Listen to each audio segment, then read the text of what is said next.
They call it the chlorophyll effect, and it's a strange sensation, as if the world were reborn under your very eyes. It's for this grandiose display of nature in the raw state that tourists flock in growing numbers to Costa Rica. Some of them have never left and have made it their living. Among them is John, an American, passionate about the environment, who settled here 35 years ago at Uvita on the edge of the Pacific in the south of the country. His business is ecotourism. This is a local species of acacia. The cornuzuela ant lives on its thorns. This is the only tree on which this ant lives. There's no other place in the forest where you can find it. This green paradise that the tourists adore so much is a finca, a farm of 20 hectares bought in the 70s on an impulse for $5,000. That was all the money he had.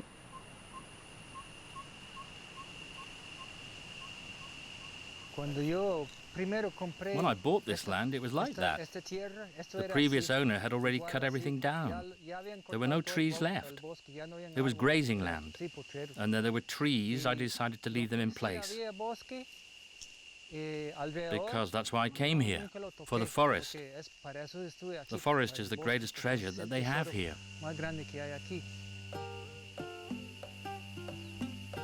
On the finca, the bungalows that house the tourists are all built from wood grown on the property.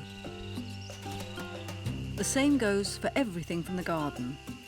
Here the aim is self-sufficiency. In this extraordinary hotel, they also try to change lifestyles. Here there is no pool, no TV, but a constant show of nature as only Costa Rica can offer.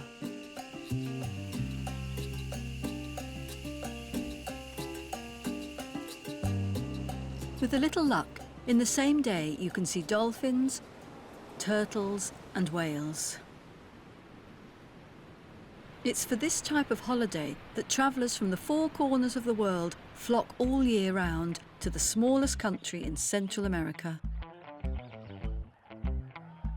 2 million visitors annually, $1 billion in income. The figures speak for themselves. Costa Rica's biodiversity is a seller. The Switzerland of Central America, its nickname, reassures foreign investors. There's no army, a stable government, ideal for business. But concealed behind this image of Epinal is another reality. Here the rush for profit has begun.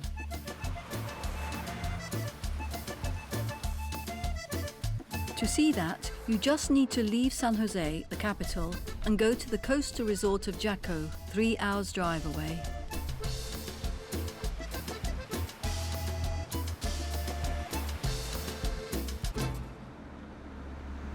At $579,000, if we looked at it with a 5% discount, we looked at about $550,000 would probably be a good offer and a good price that the developer would accept. Okay. We have a meeting with Lyle, a Californian real estate agent who set up here 3 years ago. There's probably close to 20 projects in construction. We focus on everything that's on the beachfront. That's where we look at everything. There's less than 300 completed units on the beach right now. A total of less than 500 will be done by the end of the year. So I don't look at it as there's an excessive amount or overbuilding or an oversupply of product that's on the beach. I look at it as there's an undersupply.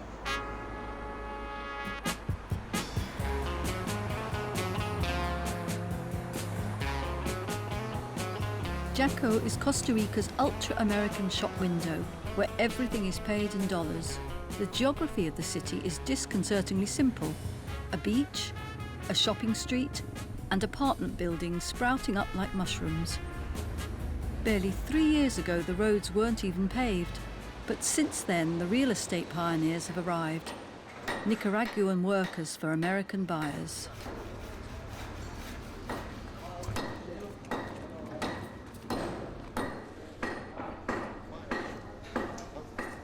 They burn it to, they burn the 10th floor of a luxury block facing the sea.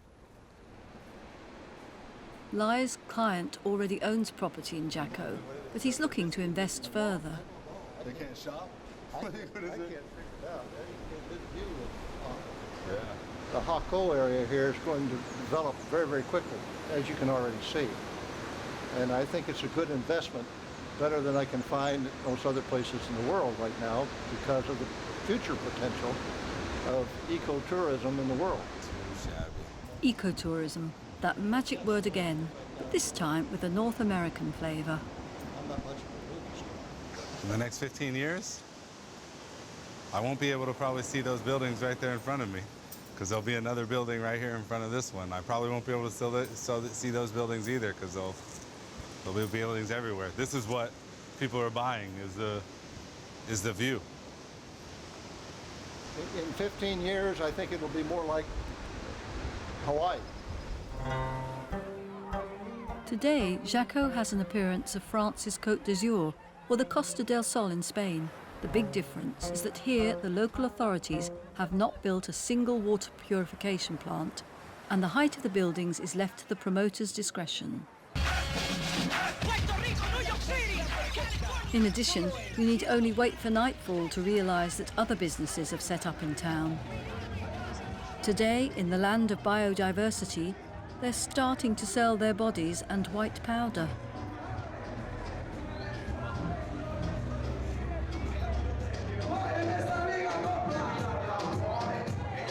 But for some, this nocturnal jungle is just like home. Lyle, our real estate adventurer, seems to have found the dream life he was looking for. I came here 3 years ago, so they call me a pioneer. You know what I mean? I thought I was late. You know what I mean? 3 years ago, and now we're still in the we're still in the pioneer stage. We're in the first 3 years of development here. So either you come here and you can visualize and see what's going to happen here in this country, or you don't, and you can't see it. Come back in a few more years, you'll see it. San Jose, the capital.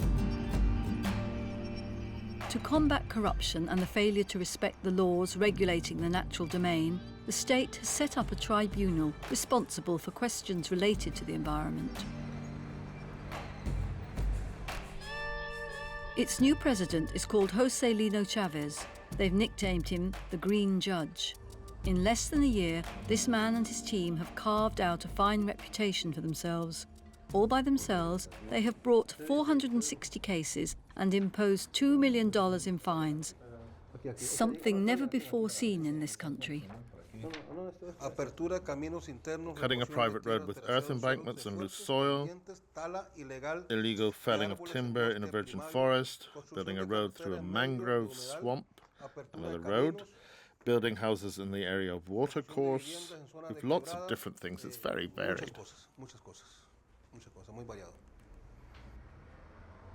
It was only to be expected. Since he was nominated, the judge has already received 14 death threats. That sort of reaction just strengthens our resolve. We're on the right road, so naturally, that does not please everybody. But the more they threaten us, the more it gives us energy, strength, and the determination to fulfill our duty to our country.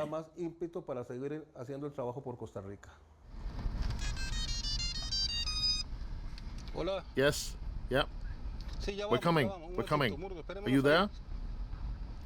Is there anybody working on the site? Okay.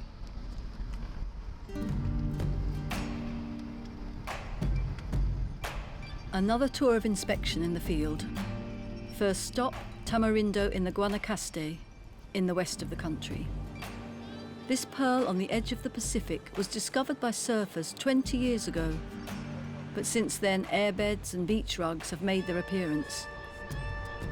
Every year, tourists flock here in increasing numbers.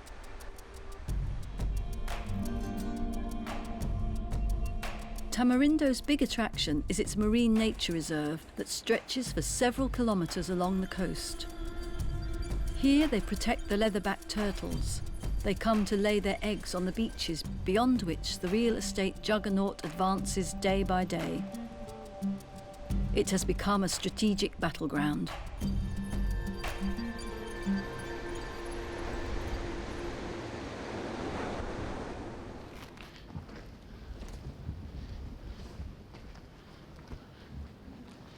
Hello. Joselino Chavez from the Environmental Tribunal. You're aware that there's a suspension of work in place. We've just come to carry out a routine inspection. This construction site was halted by the judge a few months ago. The land that surrounds the house is situated within the boundaries of the nature reserve. Here we have a procedure called immediate effect. It's a highly efficient special measure. As soon as we have any doubt, we freeze the project. But what we can't do for the moment is take any decision until the case has been heard. That's what we're doing at the moment. The panic-stricken security man calls the owner.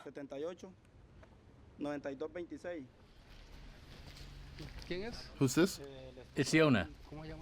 What's her name? Anna. Good morning, madame. Joselino Chavez from the tribunal. How are you? Very well, thank you. Tell me... No. We're just carrying out a little inspection to make sure the suspension order is being respected. In fact, I can see that everything is in order, so there's nothing else. Yep. Goodbye, madame. Thank you. 500 meters away, it's another story. The Costa Rican Supreme Court has just decided to extend the boundaries of the National Reserve. All the houses currently along the seafront are now illegal and liable to be demolished. The subject is ultra-sensitive. We arrive in the middle of a storm. The judge is really most unwelcome. Where are you from? From France. And they want to know about what is everything with the problem, the expropriation, they want to see about The owner's husband is American. After some hesitation, he agrees to open his door to us. He is very angry. So here is your paradise. Yeah, paradise. No, this is not a paradise. This is been the nightmare of all nightmares. I've lived here 14 years, took 80% of my life's work and money that I had worked very hard for the United States, invested it in Costa Rica. Now the government is taking everything I own and will pay us nothing, not $1. My home that you're standing in front of, I am a builder, 4 years to build this home. How you will feel if you wake up and they're telling you, oh, sorry, you have to leave, we're taking your home? Okay, perfect. Take my home, pay me for my home. But they're not going to pay you anything. They don't have money.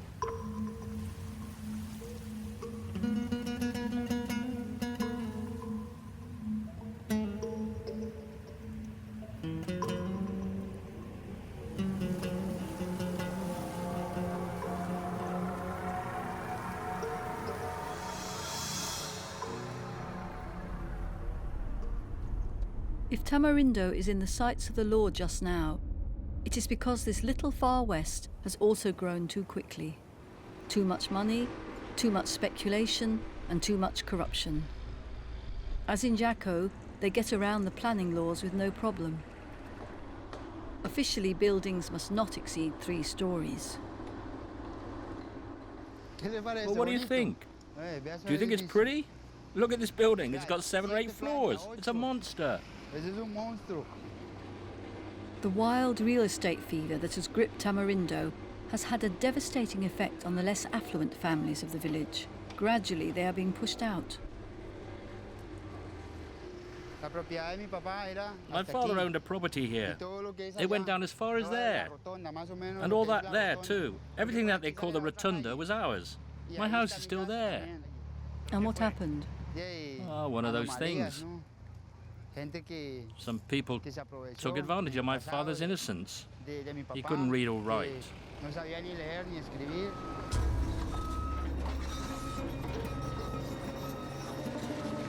Families forced to sell their land and leave their village. Power shovels that day and night dig up riverbeds or the hills overlooking the sea.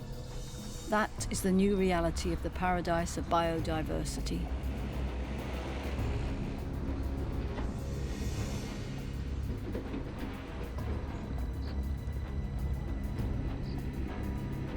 As you cross Costa Rica, you discover a land that is a construction site.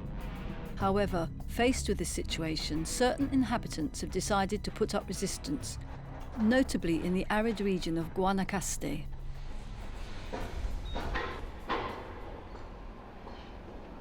Here, a few months ago, the exasperation of the village community turned into a riot.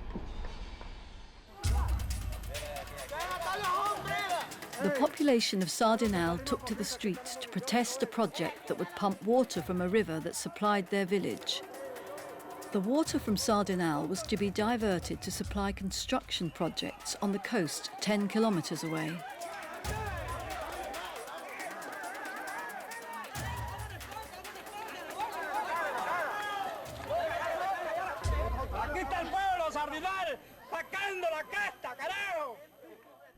But they didn't count on the mobilisation of the population of Sardinal and the determination of Gadi Amit.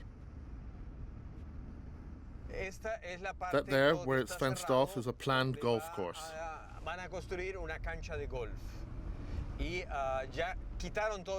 They've already cut down the forest that was here.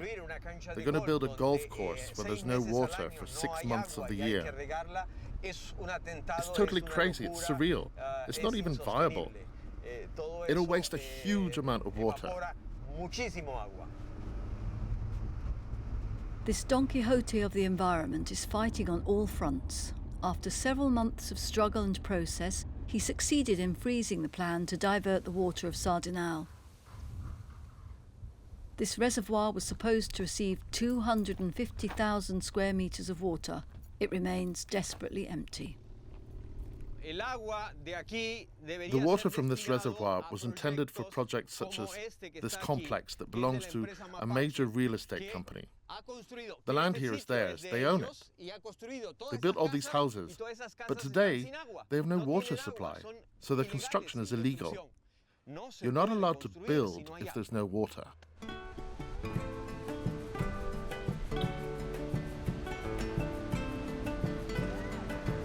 A year has passed since the affair began. The project is still frozen, and the village has regained its calm.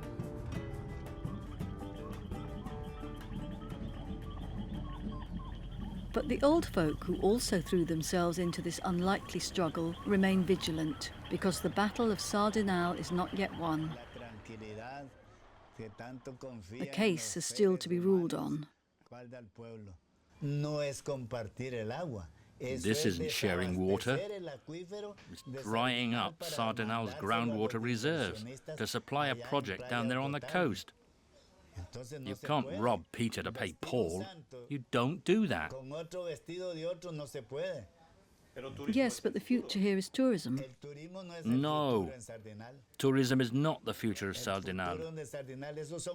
These people are investors who want to sell houses. Because I'm all for sustainable, reasonable development, but with low houses and not these big buildings that will consume double the amount of water. Who's going to pay for it all? They're going to pump water from Sardinal 24 hours a day.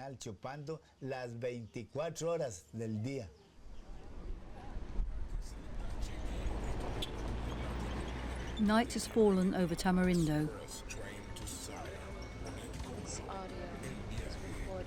Sitting at the same table are Gadi Amit and Joselino Chavez. The Don Quixote of the environment didn't miss the chance of a meeting. He has files to submit to the Green Judge. The two men know each other well. It's true that in certain cases, people like him have taken a radical position. Also, sometimes they're fighting for good reasons, but that makes them look like fanatics. In any case, I prefer a person like that, but who has good intentions, rather than somebody who does absolutely nothing for the country.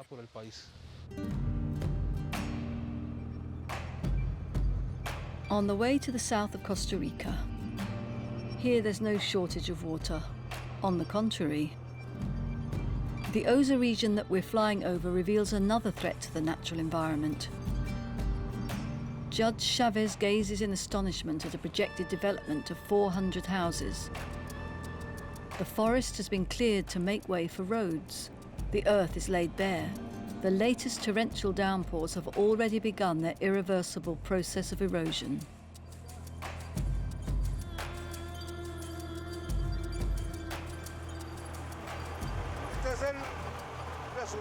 Look, you can see the result of the movement of the earth that is spilling down towards the sea. It's a really impressive buildup of sediment. The danger is to the coral. With this buildup of sediment, the coral is being stifled.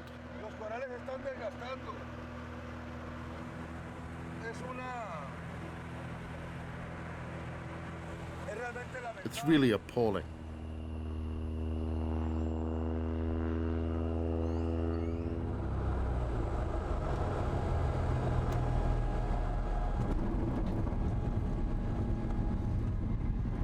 On the ground, the topography of the development we have just flown over reveals the full extent of the problem. It's impressive, the number of roads they've opened from the beach up to the higher parts up on the hill. There's a very important hydrological system at work here.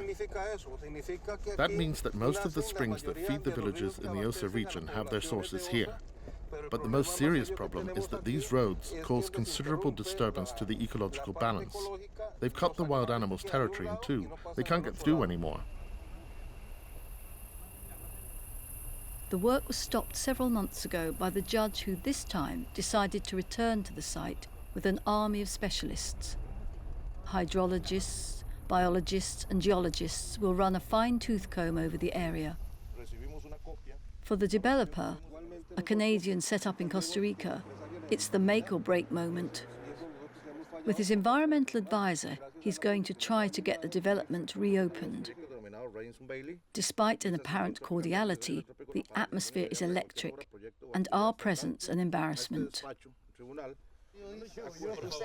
Did you bring them along? No, they came by themselves. Yeah, I'm sure. You brought them along. I have to congratulate you for this initiative. Seems to be going okay here. Well, I think we're demonstrating our good faith and our ability to produce work that's in tune with the laws of the land and the standards that have been set. That's what we're trying to demonstrate. He's out of luck. The engineers are going to inspect everything. On the GPS, we can clearly see that we're between two water sources. One is there, and the other down there. Below one of the roads built for the future development, two engineers quickly discover the pipework that diverts the natural flow of the water.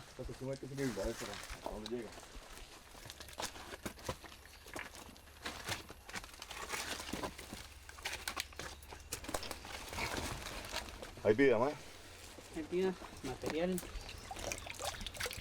Está potable. This is drinking water. Está bien. It's okay. Potable.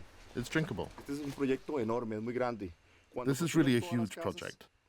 If all the houses, once they're built, tip their waste into the little dam that they've made here, then this natural spring will be turned into an overflow for rain and wastewater, and that's unacceptable. The law of the environment against the law of the market. Right to the end, the developer pleads his case. His arguments are well rehearsed. Well, it's true that since this stricter attitude was adopted, several projects have closed. There's no work. People are looking for work. Families have nothing. I say to the judge, what we're asking you to do is to let us be. Allow us to work, to set the situation right, but let's make good all the rest. Let us finish the project so that we're able to deal with the coming season.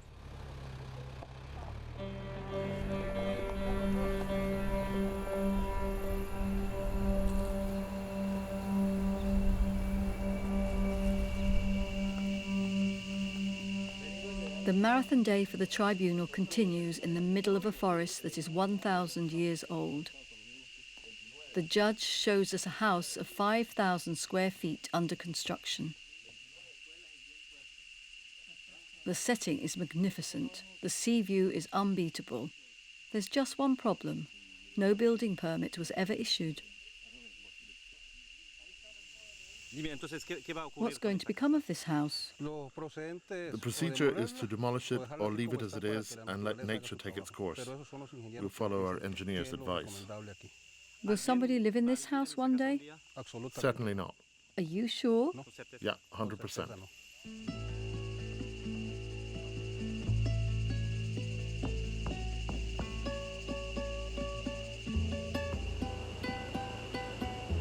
This visceral need to change the course of events is shared by the Green Judge and John, the gentleman farmer. To finish their tour, the tribunal makes a detour by way of Uvita. John has just alerted the judge. A new real estate project is threatening the neighbouring forest. Did you know about this project? No, I didn't. That's the problem, isn't it? Yes, but you know, this sort of information never comes to us directly. It generally comes via the technical department of the Ministry for the Environment or city halls. But as from tomorrow, you can be sure that our engineers will be all over this forest and taking all necessary measures so that not a single tree is cut down. This is the public domain. This land is under state control.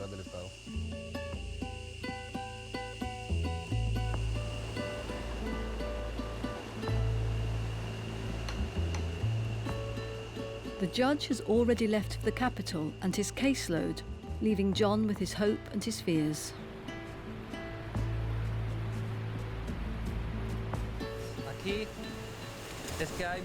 There are lots of species of marine life that can only live here.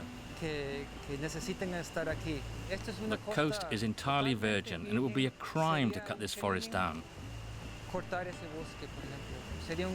All these need complete protection. Because if we agree to the coastal forest being destroyed, the whole ecosystem of the coast will be affected.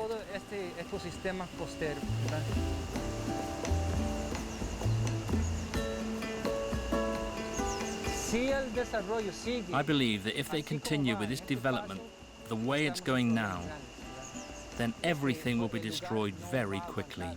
That would be tragic. I don't really want to see that.